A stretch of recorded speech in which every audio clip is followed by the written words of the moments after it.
Renungan pagi pulang ke rumah oleh Ellen G. White, 29 Agustus 2020. Mari kita berdoa.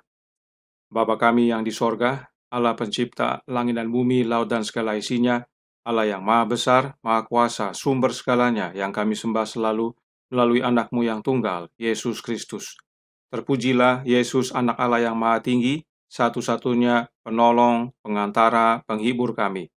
Pada pagi hari ini kami bersyukur boleh bangun dan berbakti dan sebagaimana membaca nasihat firman-Mu. Kiranya ini menguatkan kami, mengubahkan kami agar menyembah satu-satunya Allah yang benar dan melalui anak-Nya. Beserta kami sepanjang perbaktian ini kehendak-Mu yang jadi, ampun kami akan dosa dan salah. Karena kami berdoa hanya melalui Yesus Kristus, anak Allah yang tunggal, yang adalah Tuhan dan Juru Selamat kami. Amin. Renungan hari ini akan dibacakan oleh Ibu Rina Ayorbaba. Silahkan Ibu Rina. Selamat pagi. Renungan pada hari ini tanggal 29 Agustus berjudul Masa Depan yang Penuh Badai. Dan seluruh kuasa binatang yang pertama itu dijalankannya di depan matanya. Ia menyebabkan seluruh bumi dan semua penghuninya menyembah binatang pertama yang luka parahnya telah sembuh. Wahyu 13 ayat 12.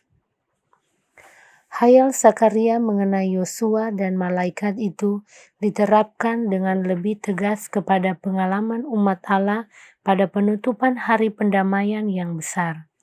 Jemaat yang sisa akan menghadapi pencobaan dan kesusahan yang besar. Mereka yang memelihara hukum Allah dan beriman pada Yesus akan merasakan murka naga dan bala tentaranya itu. Iblis menganggap dunia ini sebagai rakyatnya. Dia sudah menguasai jemaat yang murtad. Tetapi disinilah suatu kelompok kecil yang melawan kebesarannya. Jika dia dapat menghapuskan mereka itu dari permukaan bumi, maka kemenangannya akan lengkap. Sama seperti dia mempengaruhi bangsa-bangsa kafir, menghancurkan bangsa Israel. Demikianlah dalam waktu yang dekat, dia akan membangunkan kuasa kejahatan dunia untuk membinasakan umat Allah. Semua orang akan dituntun menurut undang-undang buatan manusia yang bertentangan dengan hukum ilahi. Mereka yang akan tetap setia kepada Allah dan kepada tugasnya akan diancam, dicaci, dan dibuang.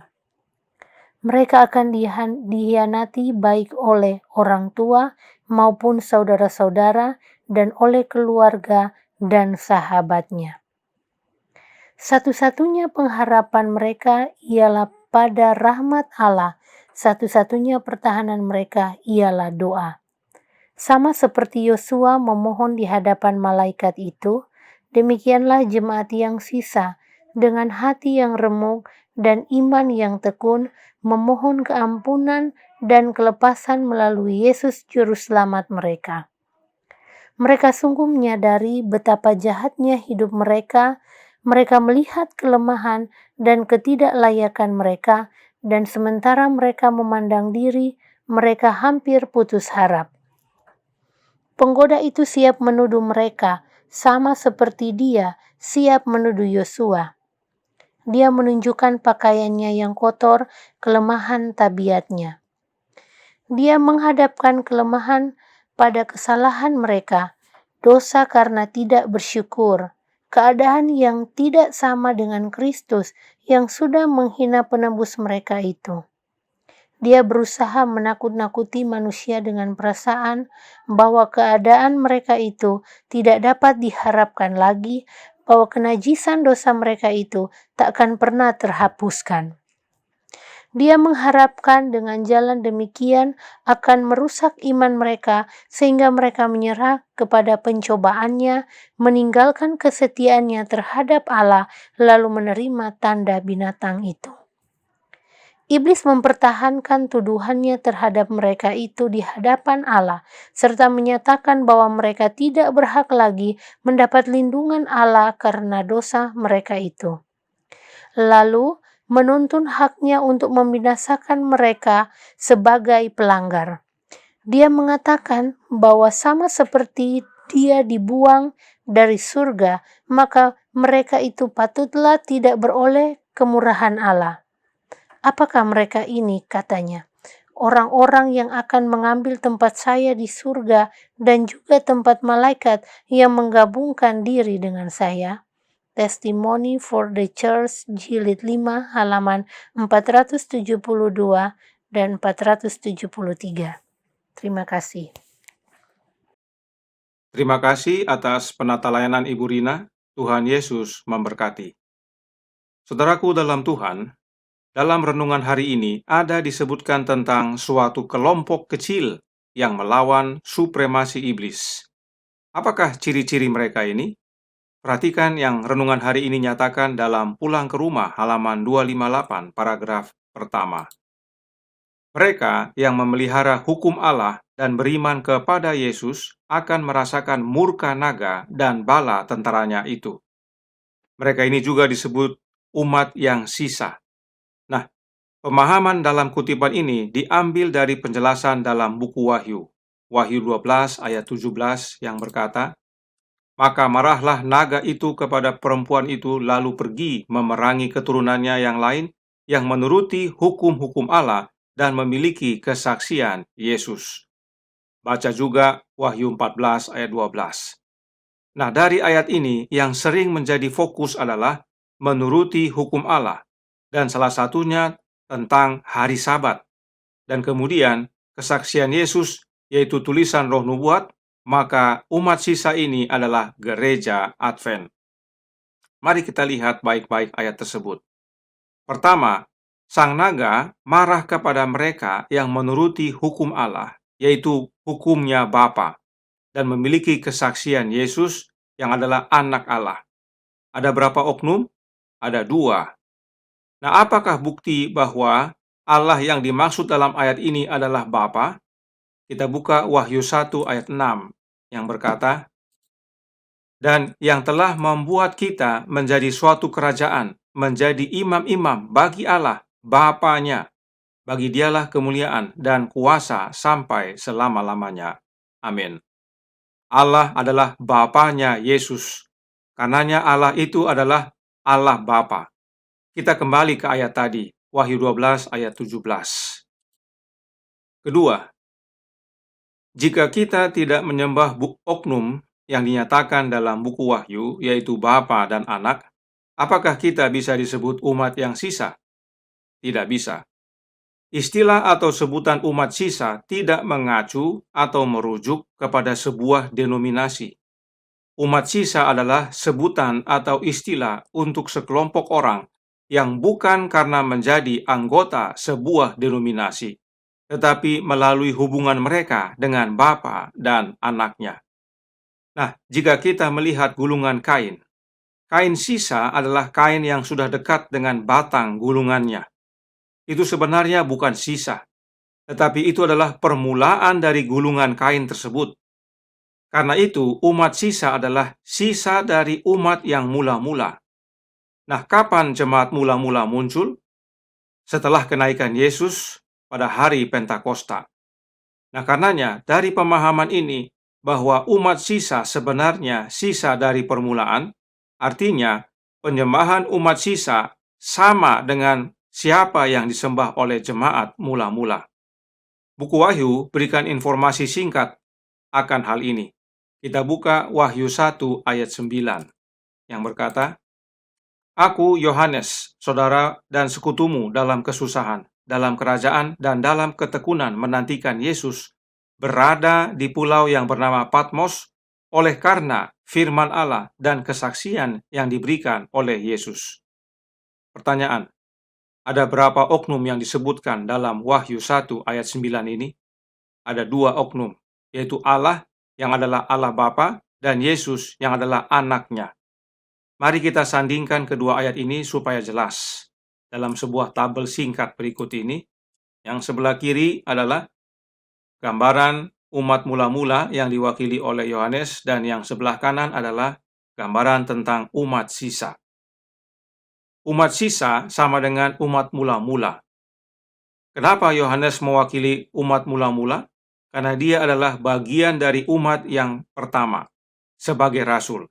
Dan dia dibuang ke Pulau Patmos karena, perhatikan, firman Allah, yaitu firman Bapa, dan kesaksian Yesus, yaitu kesaksian anak Allah. Ada dua oknum. Yohanes tidak dibuang karena Trinitas. Demikian juga dengan umat sisa. Mereka yang adalah menuruti hukum Allah, yaitu hukumnya Bapa, dan memiliki kesaksian Yesus yang adalah anak Allah. Karenanya, mau menjadi bagian umat sisa, ikut teladan umat mula-mula. Jemaat mula-mula bukan penyembah Trinitas.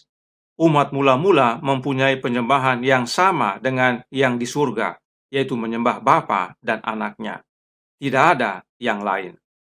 Nah, mungkin ada yang berpikir tentang ayat berikut ini dalam Wahyu 16 ayat 13 yang berkata, "Dan aku melihat dari mulut naga dan dari mulut binatang dan dari mulut nabi palsu itu keluar 3 roh najis yang menyerupai katak."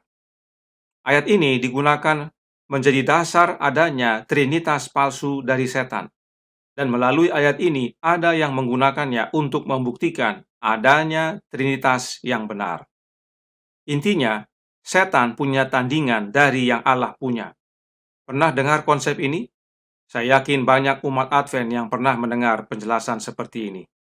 Namun apakah benar demikian? Perhatikan.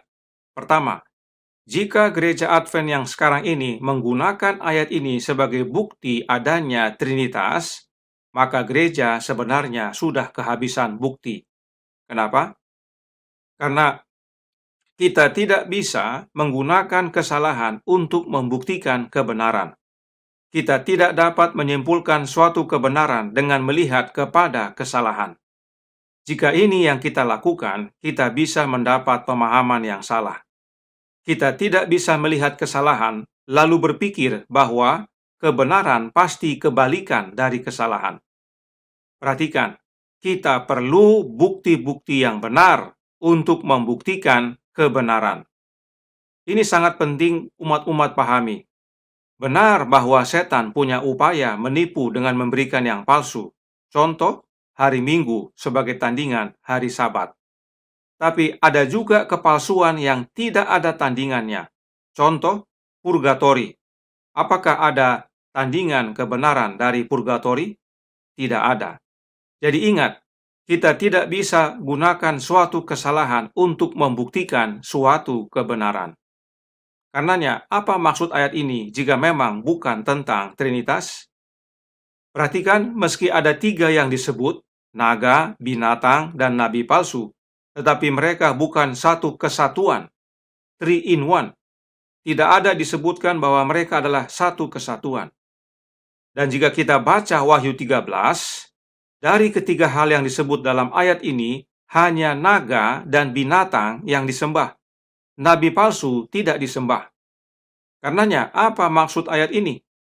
Kita buka Wahyu 3 ayat 12, yang berbunyi, "Barang siapa menang, ia akan kujadikan soko guru di dalam bait suci Allahku, dan ia tidak akan keluar lagi dari situ. Dan padanya akan kutuliskan," perhatikan, "nama Allahku, nama kota Allahku, yaitu Yerusalem baru, yang turun dari sorga, dari Allahku, dan namaku yang baru." Siapa yang berbicara di sini? Yesus Kristus, yaitu melalui kehadiran Roh-Nya yang kudus. Jadi, bagi mereka yang menang, ada 3 nama yang mereka terima.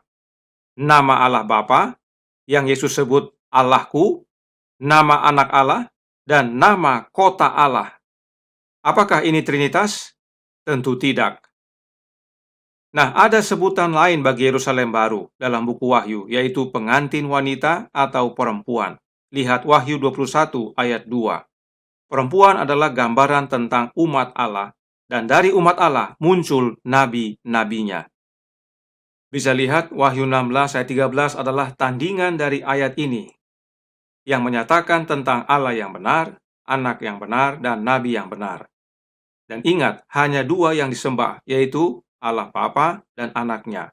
Nabi yang benar tidak disembah, dan itu adalah umatnya, mempelai wanita, yang memberikan undangan pernikahan. Baca Matius 22.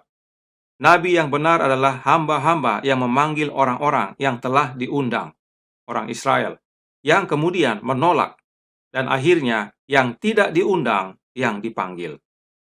Jelas bahwa Wahyu 16 ayat 13 tentang naga, binatang, dan nabi palsu, serta 3 roh najis bukanlah membuktikan tentang trinitas palsu atau asli.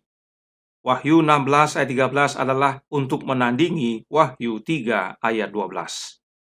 Jadi, saudaraku dalam Tuhan, umat sisa atau sekelompok kecil umat yang melawan kebesaran setan adalah umat yang menyembah Bapa di dalam anaknya. Hanya 2 oknum. Namun ini bukan duinitas.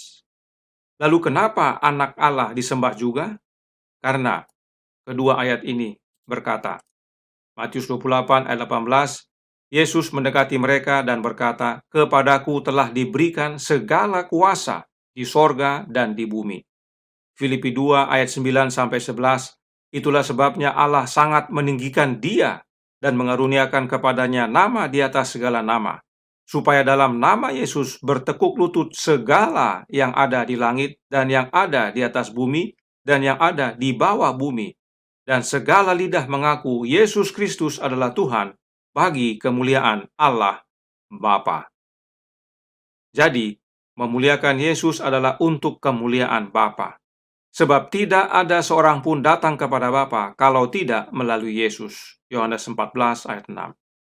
Karenanya, umat sisa adalah umat yang setia kepada Allah Bapa dan anaknya, Yesus Kristus. Apa akibatnya? Ulang ke Rumah halaman 258 paragraf pertama menyatakan, mereka yang akan tetap setia kepada Allah dan kepada tugasnya akan diancam, dicaci, dan dibuang. Mereka akan dikhianati baik oleh orang tua maupun saudara-saudara dan oleh keluarga dan sahabatnya. Apakah ini sudah terjadi? Sudah mulai terjadi. Mereka yang setia kepada Bapa dan anaknya sudah mulai mengalami tantangan ini. Karenanya renungan hari ini jelaskan bahwa satu-satunya pengharapan mereka adalah rahmat Allah, dan satu-satunya pertahanan mereka adalah doa. Berdoa kepada siapa? Perhatikan cara Roh Nubuat menyatakannya dalam Pulang ke Rumah halaman 258 paragraf 2 yang berbunyi, sama seperti Yosua memohon di hadapan malaikat itu, demikianlah jemaat yang sisa dengan hati yang remuk dan iman yang tekun memohon keampunan dan kelepasan melalui Yesus juru damai mereka. Perhatikan Nyonya White menggunakan istilah yang Yohanes gunakan dalam 1 Yohanes 2 ayat 1, yaitu Yesus disebut advocate. Ya, Jesus their advocate. Mari kita buka 1 Yohanes 2 ayat 1 untuk melihat. Anak-anakku, hal-hal ini kutuliskan kepada kamu supaya kamu jangan berbuat dosa, namun jika seorang berbuat dosa, kita mempunyai seorang pengantara pada Bapa, yaitu Yesus Kristus yang adil. Dalam bahasa Inggris disebutkan, we have an advocate with the Father, Jesus Christ the righteous. Inilah dasar pernyataan bahwa Yesus adalah advocate atau pengantara dalam Alkitab.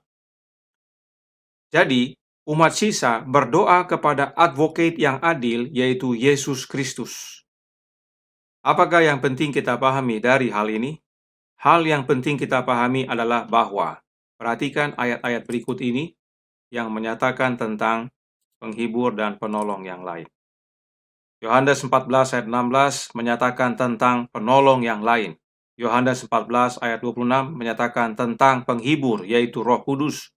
Yohanes 15 ayat 26 juga menjelaskan tentang penghibur yang adalah Roh kebenaran.